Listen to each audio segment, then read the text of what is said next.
नमस्कार, मैं हूं साक्षी ममगाई। जनता की धीरता की परीक्षा लगता है नेताओं को वीरता लग रही है। एक तो विधानसभा में मनमर्जी के दाखिले, ऊपर से बेतरतीब बयानों के काफिले। बेतरतीब कैसे? देखिए, जनता ने कहा विधानसभा में नेताओं ने अपनों को घुसाया है। इस पर प्रेमचंद अग्रवाल बोले, हाँ तो क्या नया है, ये तो होता आया है। लोगों ने पूछा तो क्या विपक्ष भी मक्कार था? यहाँ गोविंद कुंजवाल ने जवाब दिया, बिल्कुल नहीं, ये तो स्पीकर का अधिकार था। फिर आवाम ने मंत्री से पूछा, छल करने में क्यों नहीं गुरेज किया? तो रेखा आर्य कहती हैं कि मुझ पर पथराया था सो आगे भेज दिया। लोग हरीश रावत से पूछे, हरदा बताएं कि क्या आपकी सरकार में अध्यक्ष ने सरकारी नौकरियों का व्यापार किया? पूर्व सीएम कहे, हमारी तो नियुक्तियां जरूरत थी, पर हाँ भाजपा ने भ्रष्टाचार किया।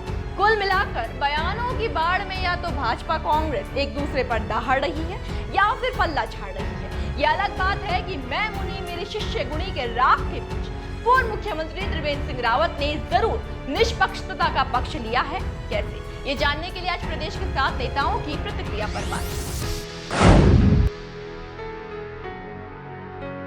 उत्तराखंड विधानसभा में बैकडोर नियुक्तियों का खुलासा अच्छा खासा गर्मा गया है। विधानसभा में बड़े बड़े नेताओं का अपने चहीतों या उनके रिश्तेदारों को सिफारिश पर लगवाना ऐसा हंगामा खड़ा कर गया कि ये मामला भाजपा कांग्रेस दोनों के लिए सिरदर्दी बन गया। दोनों ही डैमेज कंट्रोल में लगे हैं और इस बीच बचाव में बयान दे रहे हैं। हालांकि नेताओं के स्टेटमेंट ट्रीटमेंट की जगह जनता के घाव और खरीद रही है। अब वित्त मंत्री प्रेमचंद अग्रवाल को ही देख लीजिए। सबसे पहले उन्हीं के कार्यकाल में हुई नियुक्तियां सवालों के कटघरे में आई। उनसे इस बारे में पूछा गया तो बोले कि ये तो 2002 से होता आया है। मैं आपको एक जानकारी दे दूं, ये पहली बार हुआ ऐसा नहीं है। आज से पहले भी हुआ, 2002 से विधानसभा गठित है, तब से लेकर आज तक हुआ है। रुकिए, आगे सुनिए। उनके इस बयान पर मीडिया ने कहा ये तो भ्रष्टाचार हुआ। वो सुनिए, इस पर वो क्या बोले। नहीं, मैंने कब कहा उन्होंने भ्रष्टाचार किया? आपने कहा पहली बार नहीं हुआ है, तो यही कहा ना मैंने, भ्रष्टाचार तो नहीं कहा ना।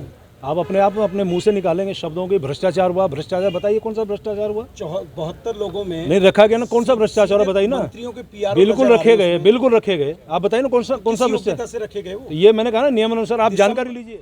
अब मंत्री जी से कौन कहे कि जानकारी लेंगे, आप जानकारी दे तो सही। खैर, सिर्फ मंत्री अग्रवाल ही नहीं, कांग्रेस सरकार में स्पीकर रहे गोविंद सिंह कुंजवाल का भी यही कहना है। उनसे उनके बेटे बहू की भर्ती पर सवाल पूछे गए तो बोले, ये स्पीकर का अधिकार है कि जरूरत पड़ने पर तदर्थ भर्ती करे, और रही बात बेटे बहू की तो वो योग्यता अनुसार उन्हें नियुक्ति दी गई है। चलिए ठीक है, पर जो युवा योग्य है और आपके रिश्तेदार नहीं, उनकी नौकरी का क्या?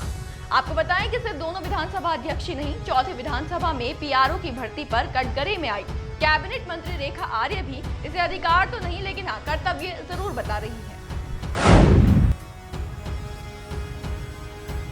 जिन्हें नहीं पता उन्हें बता दें कि उत्तराखंड सरकार में महिला सशक्तिकरण एवं बाल विकास मंत्री रेखा आर्य सिर्फ इसमें बैकडोर करीबियों को घुसाने के मामले में नहीं फंसी है, बल्कि इस पूरे बखेड़े के बीच उनका एक लेटर भी वायरल हो गया। जी हाँ, अभी हाल ही में मंत्री रेखा आर्य का एक पत्र सोशल मीडिया पर तेजी से वायरल हो रहा था, जो मंत्री ने सचिव पशुपालन मत्स्य विभाग को लिखा था।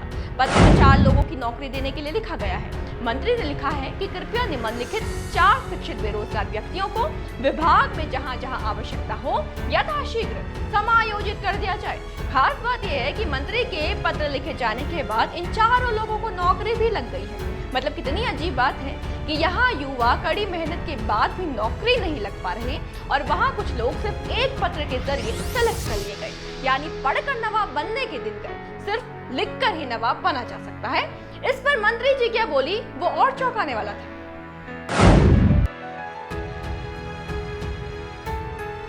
अब जब मंत्री रेखा आर्य से सवाल किया गया कि क्या उन्होंने इस तरीके से नौकरी लगाने के लिए पत्र लिखा था, तो कैबिनेट मंत्री कहती हैं कि उनके पास बहुत सारे पत्र आते हैं, वो नौकरियों के लिए उनको आगे भी भेज देती है। अगर भविष्य में भी ऐसी चिट्ठियां उनको मिलेंगी तो वो उनको आगे जरूर भेजेंगी। आप भी मुझे कोई पत्र लिखेंगे, कोई भी व्यक्ति मुझे पत्र लिखेगा, मुझे उस पर क्या करना चाहिए? क्या वो पत्र का संज्ञान नहीं लेना चाहिए या उस पत्र को आगे की कार्रवाई के लिए प्रेषित करना चाहिए? निश्चित रूप से मैं मानती हूँ कि मैं जनप्रतिनिधि हूँ और हर एक पत्र का जो है, जो उस पर उचित कार्रवाई हो, उसके लिए निर्देश देना मेरा काम है। वही मैंने पहले भी किया है, आज भी किया है, आगे भी करें। तो आप सुन सकते हैं कि मंत्री रेखा आर्य काफी आत्मविश्वास से जवाब देती दिखी कि उनका ये पत्र सिफारिशी नहीं था, बल्कि उसे आगे भेजना उनका नैतिक कर्तव्य था। अब समझने वाली बात यह है कि हर मंत्री, हर नेता अपने किए का एक स्पष्टीकरण रखता है। बयानबाजी सब पर है, लेकिन धांधली हुई इस पर राजी कोई नहीं सिवाय पूर्व सीएम त्रिवेंद्र सिंह रावत के। जिन्हें नहीं पता, पहले तो वो ये जान ले कि विधानसभा भर्तियों का जो मामला प्रदेश में सबसे पहले तूल पकड़ा, वो उसी समय का है जब त्रिवेंद्र सिंह रावत के हाथों में राज्य की बागडोर थे, वो सीएम थे। इसलिए इस पर जवाब उनसे भी मांगा गया।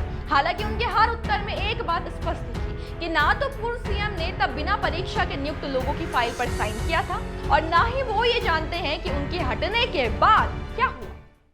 ये फाइल तो ये काफ़ी दिन से चल रही थी, और मैंने उसमें अंत में के नोट लिखा था कि जो भी भर्तियां करनी है उनको पूर्ण पारदर्शिता के साथ और आयोग से कराई जाए।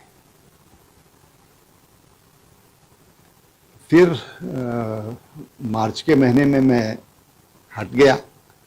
उसके बाद क्या हुआ उसकी जानकारी मुझे नहीं है। इतना ही नहीं, जब पूर्व सीएम प्रेमचंद अग्रवाल के बयान पर प्रतिक्रिया मांगी गई उनसे, तो सुनिए उन्होंने कैसे अपनी ही पार्टी के वित्त मंत्री को आड़े हाथों दिया। कि पूर्व में ऐसा हुआ तो मैं भी ऐसा करूंगा। भाई, पूर्ववर्ती सरकारों में बोफोर्स घोटाला हुआ तो नरेंद्र मोदी भी कह सकते हैं इस बात को, हमारा नेता इस बात को कहे। मैं समझता हूं कि ये बिल्कुल इस तरह के उदाहरण देना ये बहुत ही दुर्भाग्यपूर्ण है, अच्छी बात नहीं। इससे हम एक गलत चीज समाज के बीच में डाल रहे हैं। दरअसल वित्त मंत्री के मुताबिक जब से विधानसभा गठित हुआ है, इस प्रकार नियुक्ति होती आई है, जो कि अधिकार है। बस इसी पर पूर्व मुख्यमंत्री का ये जवाब था।